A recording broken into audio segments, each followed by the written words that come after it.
네, 반갑습니다, 여러분. 이번 시간에는 수특문화 허균의 홍길동전을 시작해보도록 하겠습니다. 자, 우리 학습지는 수특문화 홍길동전 작품 읽기이고요. 저번 시간에 한번 해줬는데 조금 내용도 있고 그때 여러분이 집중을 좀 못해서 다시 설명해줄 부분도 있어서 오늘 여기 다시 설명하고 답 채우면서 홍길동전을 읽어보도록 하겠습니다.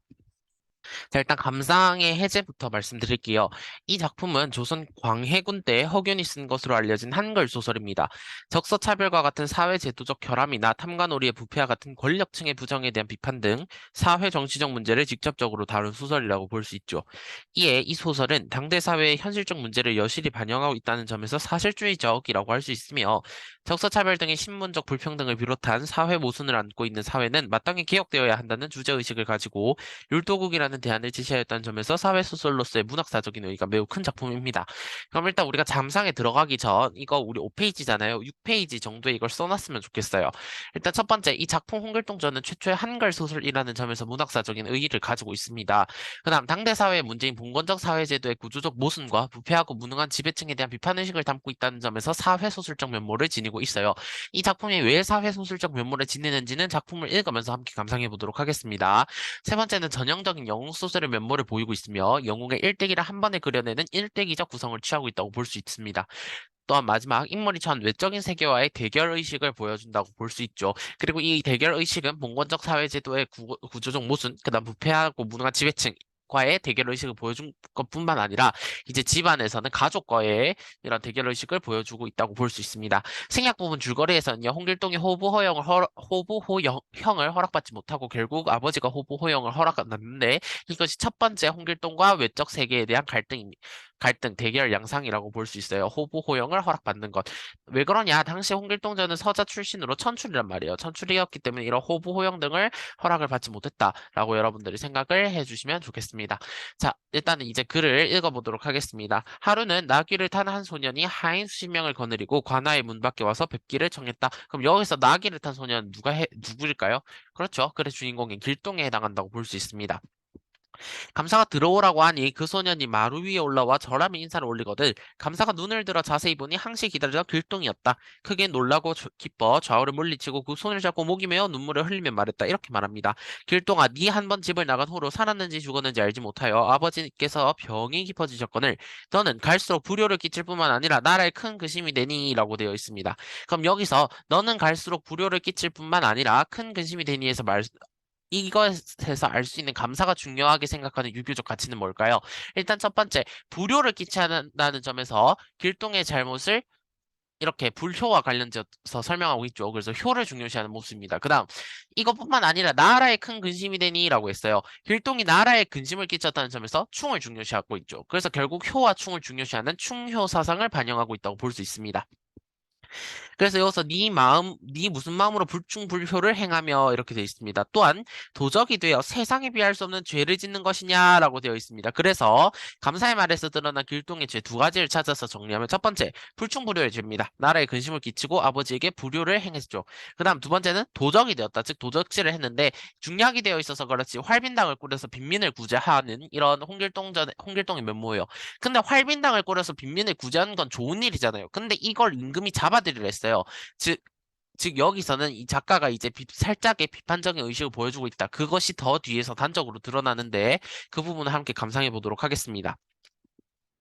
이런 이유로 전하께서 진노하시어 나에게 너를 잡아들이라 하셨으니 이는 피하지 못할 일이라 너는 일찍이 서울로 나아가 전하의 명을 순순히 받으라 했습니다. 그럼 여기서 전하의 명은 뭘까요? 그렇죠. 홍길동을 체포하라는 즉 감사에게 길동을 잡아들이라는 체포 명령이 되겠습니다. 말을 마치자마자 눈물이 비 오듯이 흘렀다. 길동이 머리를 숙이고 말하기를 제가 여기 온 것은 아버님과 형을 위태로움에서 구하고자 함이니 어찌 다른 말이 있겠나. 그럼 여기서 이 감사가 길동의 죄를, 미안, 앞에 있었지. 감사가 길동의 죄를 피하지 못한다 있잖아요. 이게 뭐예요? 유교적 가치인 충을 무시하고 임금의 명령을 어길 수 없기 때문이다. 라고 정리를 해주시면 되겠죠? 그래서, 여기서 더 중요한 게 있어요. 지금 봐봐. 제가 여기 온 것은 아버님과 형을 위태로움에서 구하고자 한다. 즉, 길동이 감사를 직접 찾아온 까닭이 아버지와 형을 위태로움에서 구하기 위함인 것을 알 수 있죠. 이 앞에서 잠깐 나왔는데 이거예요. 감사가 길동해제를 피하지 못할 일이다. 즉 당내 윤리의식에 대한 장가의 일부적인 비판적 의식이 드러납니다. 이게 무슨 소리냐. 분명 활빈당을 조직해서 탐관오리를 벌하고 빈민을 구제하는 건 좋은 일이에요. 근데 그것을 왕이 안 좋게 보고 홍길동을 잡아들이려 했단 말이죠. 이것을 통해서 충을 강조하는 당대 윤리의식에 대한 작가의 일부적인 비판의식이 드러났다라고 볼 수가 있겠습니다. 자, 계속 읽겠습니다. 대저대감께서 당초에 천한 길동을 위해 아버지를 아버지라 하고 형을 형이라고 부르도록 하셨었는들 어찌 이 지경에 이르겠습니까? 지난 일은 말해봤자 쓸데없거니와 이제 아우를 결박하여 서울로 올려보내라 했습니다. 그럼 여기서 길동이 대감이 허락하기 전 아버지라 아버지라 못하고 형을 형이라 하지 못한 까닭은 길동의 신분적 배경과 관련지어 설명하면 어떻게 할 수 있겠습니까? 일단 이 앞에서 말씀드린 것 같이 길동은 적서차별을 당한 서자의 출신입니다. 그래서 길동의 어머니에 해당하는 춘섬은 천출이에요. 그래서 길동의 신분이 서자로 취급됐습니다. 옛날 조선시대에는 어머니의 신분을 땄기 때문이죠. 따라서 길동이 호보호영, 아버지를 아버지라 부르다. 호가 부를 호자예요. 그다음 형을 형이라 부르다. 근데 이것을 허락받지 못했다. 근데 결국에는 아버지가 이것을 허락받죠. 그러면 대감이 여기서 당대 봉건적 사회 구조적 모순이 드러난 적서차별의 부분이에요. 그럼 여기서 대감이 길동을 위해 호보 호영을 허락한 까닭은 무엇이라고 볼 수 있겠습니까? 그렇지. 길동이가 불쌍해서죠. 호부 호영을 허락하여 홍길동이 한을 품게 하지 않기 위함이다. 여기서는 중략 부분에 이 내용이 드러나 있습니다. 자, 계속 가겠습니다. 지난 일은 말해봤자 쓸데없거니와 이제 아우를 결박하여 서울로 올려보내소서 했습니다. 일단은 여기서 길동의 말을 통해 대감과 길동은 어떤 관계인지 신분적 배경은 부자관계다라고 설명을 할 수가 있겠죠. 그래서 첫 번째 내용 정리하면 감사인 형을 찾아와 결박되기를 자처한 길동입니다. 자, 계속 읽겠습니다. 감사가 이 말을 듣고 슬퍼하면서도 장계를 지어 장계는 뭐냐면 왕령에 의해 지방으로 나갔던 관원이 보고하기 위해 적었던 글입니다. 글. 이런 장계를 지어 길동의 목에 칼을 씌우고 발에 족쇄를 채워 수레에 싣고 건장한 장교 10여 명을 뽑아 죄인을 호송하겠다. 밤낮으로 쉬지 않고 부지런히 가게 하니 각 읍 백성들이 길동의 재주를 들었는지라 잡혀온다는 말을 듣고 길을 메울 정도로 나와 구경을 했습니다. 이때 팔도에서 다 길동을 잡아 올리니 조정과 장안의 백성들은 당황하여 어쩔 줄 모르고 누가 길동인지 알 사람이 없었습니다. 임금께서도 놀라 신하들을 모두 모으시고 친히 신문하고자 하였더니 8길동을 잡아 올리니 저희끼리 서로 다투며 아뢰기를 내가 진짜 네가 진짜 길동이다 나는 아니다라고 합니다. 그럼 여기서 일단은 8길동의 정체는 무엇일까요? 그렇지, 지프로 만든 길동의 분신들이라고 볼 수 있겠죠. 즉 이것은 길동이 부린 도술의 결과로서 길동의 초인적 면모 빈범한 재주가 드러나는 부분이라고 볼 수가 있겠죠. 자, 그러면 네가 진짜 길동이요 나는 아니라 해서 드러나는 필자의 의도는 무엇이라고 볼 수 있겠습니까? 그렇지, 임금을 희롱하기 위한 의도적 장치에 해당하는 부분이라고 볼 수가 있겠죠. 자, 이렇게 싸우니까 누가 진짜 길동인지 분간할 수가 없죠. 다 똑같이 생겼으니까. 그래서 임금께서 귀하게 여겨 즉시 홍아무개를 불러 말씀하셨다. 아들을 알아보는 데는 아버지만한 사람이 없다 하니 저 8 중에서 경의 아들을 찾아내라. 홍공이 황공하여 머리를 조아리고 죄를 청하며 말하기를 했습니다. 그럼 여기서 홍아무개와 동일한 인물을 지칭하는 표현. 고전은요, 인물을 지칭하는 표현이 여러 가지이기 때문에 내신이든 수능 문제를 풀 땐 항상 고전을 풀 때는 인물의 이름 등을 정리해야 돼요.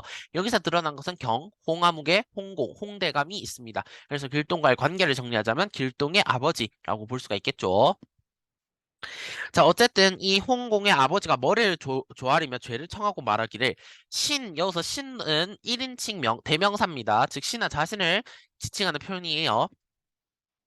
신의 천생 길동은 왼쪽 다리에 붉은 혈점이 있사오니 이를 보면 알 것이다 했습니다. 그래서 길동만이 가지고 있는 신체적 특징은 왼쪽 다리에 붉은 혈점을 지니고 있는 것이죠.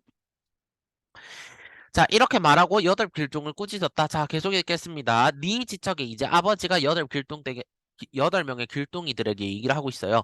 네 지척에 임금님이 계시고 지척은 아주 가까운 거리를 뜻합니다. 네 지척에 임금님이 계시고 아래에 아비가 있는데도 이렇게 천고는 이게 하늘이에요, 하늘. 하늘 아래에 없는 죄를 지었으니 죽기를 아까워하지 말라라고 이제 이렇게 얘기를 합니다. 그럼 여기서 알 수 있는 홍공이 중요시하는 유교적 가치와 말의 의도를 정리할 수 있어요. 일단 첫 번째, 왜 이렇게 말을 했을까요? 임금과 아버지의 뜻을 거역하는 것은 천륜에 어긋나는 일임을 명확하게 일단 하고 있는 부분이라고 볼 수 있겠죠. 그러면서 임금과 아버지, 즉 충과 효를 모두 중시하는 사고를 가지고 있다라고 볼 수가 있습니다. 됐나요? 자, 계속 읽겠습니다. 이렇게 홍공이 피를 토하고 엎어져 기절하니 임금께서 크게 놀라 야관에게 구하도록 하셨으나 차도가 없었습니다. 8명의 길동이들이 이 광경을 보고 동시에 눈물을 흘리며 주머니에 환약을 한 개씩 꺼내어 입에 넣어들이니 홍공이 반나절 후에 정신을 차리게 됐습니다. 그럼 여기서 길동이 쓰러진 홍공에게 주는 환약의 사용 맥락과 서사적 의미가 무엇인지 정리하겠습니다. 일단 왜 썼나요? 길동이 피를 토하며 정신을 잃고 기절한 아버지를 살려내기 위해서 썼지. 그럼 봐봐. 아버지를 살려낸다는 점에서 어떤 서사적 의미가 드러나요? 상징적 의미는 즉 아버지를 향한 길동의 효심을 드러내는 부분입니다. 즉 앞에서 너는 왜 이렇게 불충불효의 죄를 저지르느냐 했는데 결국 홍길동의 효심이 드러난 부분이라고 볼 수가 있겠죠. 자, 그래서 중각 이후에 읽겠습니다. 길동이 초인을 없애고 두루다니다가 사대문 앞에 방을 붙였다. 요신 홍길동은 아무리 해도 잡지 못할 것이나 병조판서를 임명하시면 잡히겠다. 그래서 길동이 붙인 방의 내용은 무엇입니까? 기이한 재주를 지닌 길동 자기 자신을 잡을 수 없음을 분명히 하고 길동이 병조판서가 되고 싶은 자신의 소원을 조정에 알리는 부분이 이제 방의 내용이 되겠습니다. 자, 계속 읽겠습니다. 임금께서 그 방문을 보시고 조정신하들을 모아 의논을 하셨다 했습니다. 이제 그 도적을 잡으려 하다가 잡지 못하고 도리어 병조 판서에 제수하는 것은 아니되옵니다. 라고 신하들이 이렇게 말합니다. 임금은 그 말이 옳다 하고 여겨. 다만 경상감사는 길동의 형이었죠. 이 경상감사에게 길동을 잡을 것을 재촉하니 경상감사는 임금의 엄한 명령을 받고 놀랍고 두려워 어찌할 줄 몰랐다 했습니다. 그럼 여기서 경상감사가 임금에게 받은 명령은 무엇이고 그리고 그 명령을 받은 후 보인 행동의 이유는 무엇인지 한번 정리해 보겠습니다. 첫 번째 명령은 뭐예요? 그렇지. 길동을 잡아올 것을 재촉한 거지. 근데 이 명령을 받고는 어떻게 합니까? 길동의 형이 곤경에 빠져 있죠. 그래서 안절부절하지 못한 좌불안석의 태도를 보입니다. 자, 여기서 내적 갈등 딜레마가 드러나는데요. 일단 임금의 명령을 행해야 하지. 근데 자신의 아우 길동을 직접 지손으로 체포해야 하는 것 사이에서 내적 갈등, 즉 딜레마를 보인다고 볼 수가 있겠죠.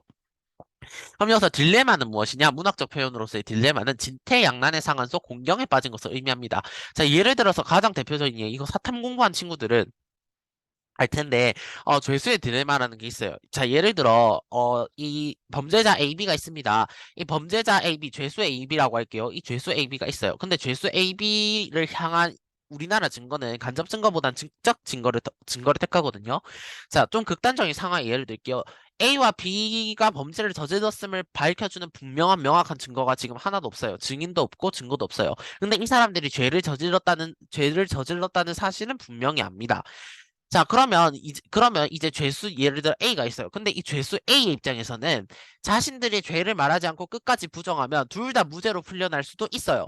그런데 이 죄를 뒷받침하는 직접 증거가 나타나면 뭐 괘씸죄 등등의 죄를 적용해서 더 엄중한 벌을 받을 수 있어요. 즉, 둘 다 들어가야 되는 거지. 즉, 첫 번째 경우는 자신의 죄를 밝히지 않으면 둘 다 살거나 둘 다 죽거나 라는 선택지가 하나 있습니다. 자, 근데 만약 자신이 자백을 하잖아요. 자백을 하면 자백 자체가 증거가 돼서 죄수 B의 입장에서는 이 자백이 증거가 돼서 죄수 B는 실형을 받고 죄수 A는 이미 죄를 실토했으니 이 죄를 실토했으니 이제 죄를 면하여서 이 사람은 죄를 받지 않는다라는 법조가 있어요. 어쨌든 이 경우에 죄수 A는 벌을 받지 않을 수 있지만 죄수 B는 벌을 받습니다. 그런데 만약 죄수 B도 빡쳐서 죄수 A에 대해서 증거를 하면 죄수 A도 자백 증거가 생기는 건데 죄수 A도 죽을 수 있어요. 즉, 한 명을 죽이거나, 한 명을 죽이고 나는 살거나, 아니면 같이 죽거나, 이런 경우가 있습니다. 그럼 이 경우 죄수 A는 어떤 선택을 할까? 이것이 죄수의 딜레마입니다. 자, 정리해보면, 죄수 A와 죄수 B가 있습니다. 죄수 A는 죄수 B와 함께 한 일을 자백하면 자신은 무죄, 죄수 B는 유죄가 됩니다. 그러나 이 죄수들이 죄를 고백하지 않으면 둘 다 무죄가 될 수 있지만 유죄가 될 수도 있어요. 이 상황에서 죄수 A는 어떤 선택을 할까라는 내적 갈등에 빠진 이 상황. 이도 못하고 저도 못하는 진퇴양난의 상황 속 곤경에 빠진 것. 이것을 딜레마라고 합니다. 어쨌든 지금 이 경상감사가 빠진 딜레마는 무엇이에요? 이 아우인 길동을 잡아넣는 것, 그 다음에 임금의 명을 받는 것이라고 볼 수가 있겠죠. 계속 읽겠습니다. 하루는 길동이 공중에 내려와 절을 하고 말했습니다. 지금은 진짜 길동이 오니 형님은 아무 염려 마시고 아우를 결박하여 서울로 보내소서 했습니다. 그럼 여기서 드러나는 길동이 군경에 처한 형을 돕고자 하는 마음씨가 드러난 구조를 그대로 적으면 이겁니다. 지금은 진짜 길동이 오니 형님은 아무 염려 마시고 아우를 결박하여 서울로 보내소서라고 보이는 부분이죠. 자, 계속 읽겠습니다. 감사가 이 말을 듣고 손을 잡고 눈물을 흘리며 말했다. 이 철없는 아이야, 너도 나와 형제인데 아버지와 형의 교훈을 듣지 않고 온 나라를 소란케 하니 어찌해 달프지 않을겠느냐. 네 이제 진짜 몸으로 와 나를 보고 잡혀가기를 자원하니 도리 없는 기특한 아이로다 했습니다. 그럼 여기서 너도 나와 형제인데에서 길동을 형제로 인정했으면 알 수 있을까요? 없을까요? 알 수 있죠. 정답은 옵니다. 자, 그다음 아버지와 형의 교훈이 상징하는 말을 문맥상 추론하여 정리하면 무엇이겠습니까? 그렇지. 나라를 소란스럽게 하지 않고 임금에게 복종하는 것, 즉 임금의 말에 복종하여 유교적 가치 충을 실현하는 것을 상징한다라고 볼 수가 있겠습니다. 됐죠? 자, 그래서 계속 읽겠습니다. 급히 길동의 왼쪽 다리를 보니 과연 붉은 혈점이 있었다. 즉시 팔다리를 결박해 수레에 넣고 건장한 장교 수십 명을 뽑아 철통같이 에워싸고 비바람같이 몰아갔으나 자 여기서 감사가 진짜 길동을 확인한 방법은 무엇입니까? 그렇지 길동이 지닌 신체적 특징인 왼쪽 다리인 붉은 혈점을 확인했다라고 볼 수가 있겠죠. 자, 그래서 계속 읽겠습니다. 길동의 안색은 조금 더 변하지 않았다. 여러 날 만에 서울에 다다랐다. 대궐물에 이르러 길동이 한 번 몸을 흔들어 움직이니 굵은 쇠줄이 끊어졌다. 수레를 깨고 길동이 공중에 올라 표현이 구름 관계에 묻혀 사라지니 장교와 군사들이 어이없어 공중만 바라보며 다만 넋을 잃을 따름이었다. 자, 라고 여기서 보겠습니다. 일단 여기서 길동의 비범함이 드러나는 구절을 그대로 찾아옮겼으면 뭘까요? 그렇지. 자기가 잡혀갔음에도 안색 하나 변하지 않은 이 모습이죠. 길동의 안색은 조금도 변하지 않았다라고 볼 수가 있겠습니다. 자, 그럼 여기서 길동의 영혼적 면모가 드러나는 비현실적 요소 세 가지를 찾아 정리하겠습니다. 일단 첫 번째, 대궐문에 이르러 길동이 한 번 몸을 흔들어 움직이니 굵은 쇠줄이 끊겼다. 즉 길동이 괴력을 발휘한 것을 알 수 있죠. 그다음 두 번째, 길동이 공중에 올라 표현이 구름과 안개에 묻혀 사라진 것을 통해 길동이 도수를 사용한다. 즉 초인적이고 비인간적인 길동의 면모가 드러납니다. 그다음 앞에서 길동이 분신술 만들어냈죠. 길동이 8명의 분신을 만들어냄. 길동이 도수를 사용했다. 초인적 비인간적 면모다라고 볼 수가 있겠죠. 자, 그래서 길동의 영혼적 면모를 강조하기 위해 작가가 설정한 요소는 뭐였습니까? 장교와 군사들이 어이없어 공중만 쳐다본 거였죠. 자, 계속 읽겠습니다. 자, 어찌할 수 없어 이 일을 임금께 아뢰니 임금께서 듣고 말씀하셨다. 천고에 이런 일이 있겠느냐 임금의 체념이 드러나는 부분이에요.